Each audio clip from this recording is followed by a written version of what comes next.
So yun ang mga auntie, papunta ako ngayon sa may vaccine center dito sa may Corfocan. Actually, this is my 4th time na pumunta sa vaccine center. Kaninang umaga pumunta ako doon, hindi ko siya na record kasi nagmamadali kami at ito na nga, pinabalik ako ng 1 o'clock in the afternoon. Break time ko ngayon, so ilalaan ko yung 2 hours break ko para pumila doon sa vaccine center para nang sa ganun ay mapapaksin. Medyo natatakot din ako, pero sa nakita ko naman sa mga kasama ko, mga friend ko na nagpabaksin, wala namang problema. O diba, Mr. Rida, there is no problem in vaccines, ha? No problem. No problem daw. Kaya, kasi nung mga nakarang araw, ang binibigay lang nila ay yung mga second dose, tapos mga senior citizen, tapos mga frontliners, at saka kung ano-ano pa yung naka-schedule doon. So wala mo ng first dose. So ito na nga, first dose na. Ang daming tao nung unang pumunta ko nung kanina umaga is 400 yung numbers. So pinabalik ako ng hapon, titignan ko ngayon kung masyado pang marami. So nakatakot din ako, pero laban lang. Hindi ito para sa sarili ko, kundi para ito sa mahal ko sa buhay.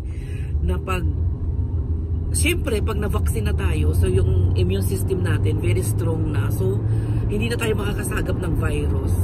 At hindi ko na mababirusan yung mga mahal ko sa buhay, mga friend ko at mga kasama ko sa trabaho. So ipagdasal natin mga auntie na magiging okay ang lahat.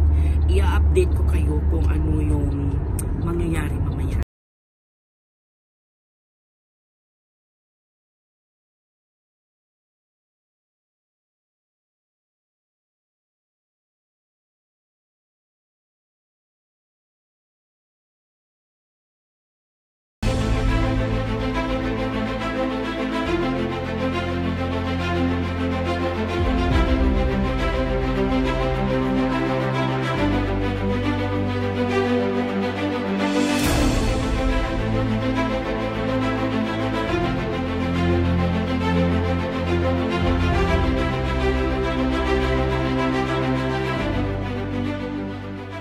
So ayan nga mga ante, nandito na ako at medyo konti na yung tao. Titignan natin kung makakapasok ako.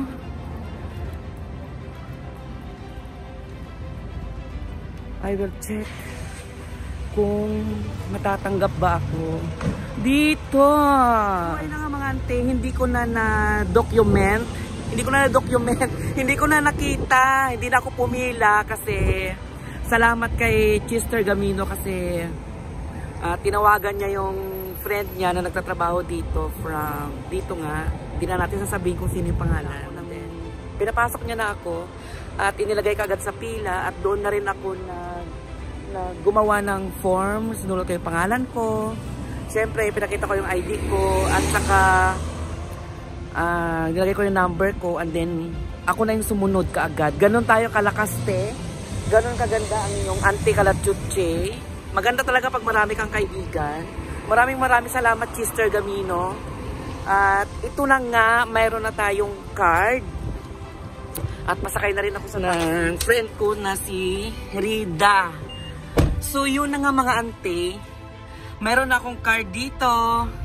At babalik ako after 27 days para sa aking second vaccine. Yes, Thomas Gildy. Sura-sura because I go there after somebody tell me, come, I go inside. And then what I feel is, at first they told me video is not allowed inside. So I'm afraid because one staff there, security, come to me and they said, did you take video? I said, no, I did not take video. I told them I take video only myself because I want to document my vaccination. Yes, so I speak English too much.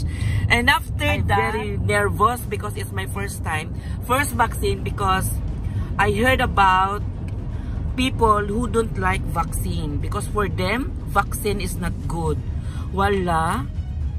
I'm afraid also, but because I love my family, I love my friends, I love every people of Corfocan, I love every people of UAE, and I love every people of the Philippines. So, I take the risk. And of course, I pray to Allah subhanahu wa ta'ala. I pray for Him that He will guide me in this vaccine, that nothing will happen to me. And I sit in the queue, and after that they take my blood pressure. They ask me if I have allergies with medicine, I have allergies with food, I have taking medicine like this and like that. And I answered no, because I don't have blood pressure, I don't have sugar and everything. So and my blood pressure is okay. And then I sit there and encode my name in the computer, and after that they give me a shot, and there is no pain. Thank you so much for the staff, for this medtech who give me the injection. A beautiful lady. I know she is beautiful, even he have this hijab. I know she is very beautiful, and she took good care of me, and he put me the vaccine. What I feel after the vaccine? No, I feel nothing. There is no pain.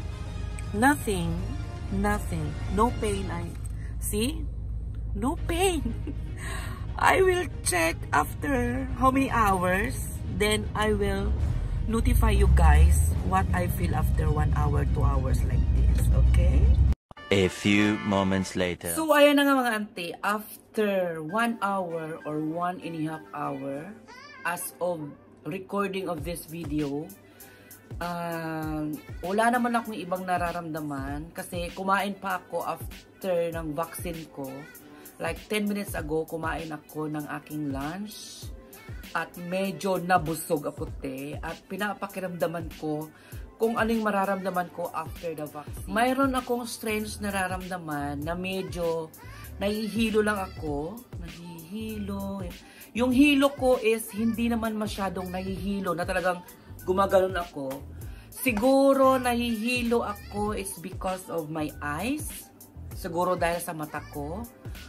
Or actually hindi naman ako nakararamdaman ganito palagi. So sabi nila, I chatted my niece in the Philippines na nagkaroon din siya ng vaccine like 2 days ago. And yung hilo niya is normal lang daw. Normal din sa kanya. Nakaranas din siya ng pagkahilo.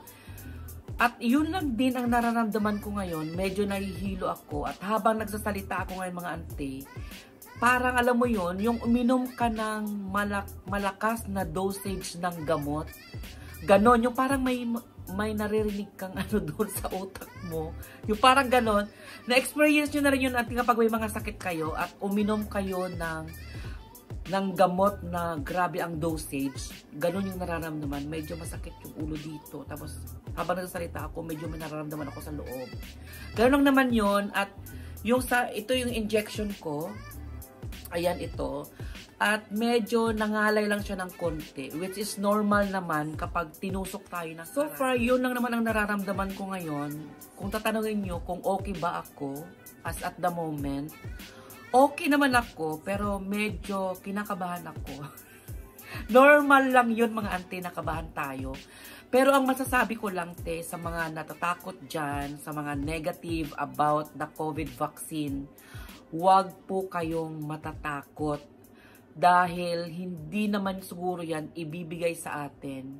Hindi naman yan ituturok sa atin kung hindi tayo safe at hindi siya safe. Once for all mga ante, kapag nagpa-vaccine kayo at in-interview kayo about sa inyong mga allergies, about sa inyong sugar, about sa inyong blood pressure, about sa inyong mga, at kung ano-ano pa na tatanungin nila kayo kung meron kayong tinitake na gamot, tatanungin nila kayo kung may tinake ba kayo ng gamot before 28 days, yung mga gano'n na mga tanong ng medtech.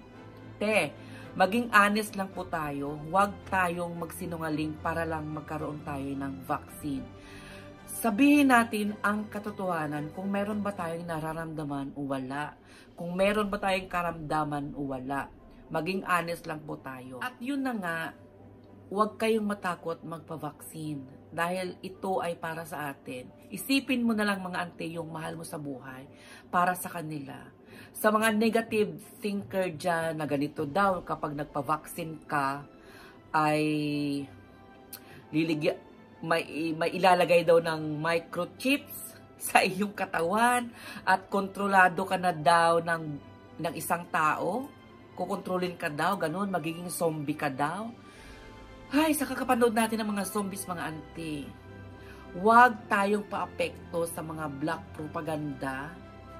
Sinasabi lang nila yan kasi gusto nilang sirain yung gobyerno o kaya gusto nilang sirain. At sinasabi talagang no to vaccination, no to gano. Para din ito sa atin at para din ito nung una, halimbawa sa mga tetanus. Kapag na-tetanus tayo noon, lumabas yung gamot na tetanus toxoid, which is wala namang nangyari. Nagpaturok ako dati noong college days, that was 1995. Tetanus toxoid ko noon, TT1, TT2, TT3. Ang wala namang lang is naging yung ano ko sa tetanus. Tapos yung anti-HEPA vaccine, which is 3 times akong naturukan ng anti-HEPA, wala namang nangyari sa akin. At ito na nga, naturukan na naman tayo ng anti-COVID. Sana walang mangyaring masama. Huwag po tayong negative. Huwag po kayong mapapaapekto sa mga black propaganda nang iniinganyo tayong lahat na huwag magpa-vaccine. Para ito sa atin, ano ang mas katatakutan mo? Yung magkaroon ka ng COVID-19 o yung turukan ka ng vaccine? Doon ka lang pumili ka. Kapag nagkaroon ka ng COVID, maraming mga gasto sa'yo. Makukulong ka sa hospital, magkaroon ka ng maraming bills, saan ka kukuha ng ibabayad? Yun ang isipin natin. Saan kukuha ang pamilya mo ng ibabayad ng humigit kumulang milyon doon sa hospital? Libo-libo yan magagasto mo pag nagkaroon ka ng COVID-19. Lalo na pag grabe. O diba? So, we will take the risk. So, ayan, naturukan na ako. So, i-update ko kayo after 1 week kung anong mangyayari sa atin. Anong mangyayari sa akin. Sana walang mangyaring masama sa akin. At the moment, parang nahihilo talaga ako, ante. So, ito mo lang inyong Auntie Kalatchutchi, ang nag-iisang bulaklak ng desierto na laging nagsasabing mahal ko kayo. Walang break, walang preno. Mahal kong pamilya ko, mahal ko ang Pilipinas, mahal ko ang mga katrabaho ko, mahal ko ang UAE, mahal ko ang Corfocan. Kaya nagpapaksin ako. Para hindi ako makakuha ng COVID at hindi ako makapagpasa ng COVID. Bet mo yon, bet ko yon. Mag-i-inarty ka pa ba? Free ang vaccine.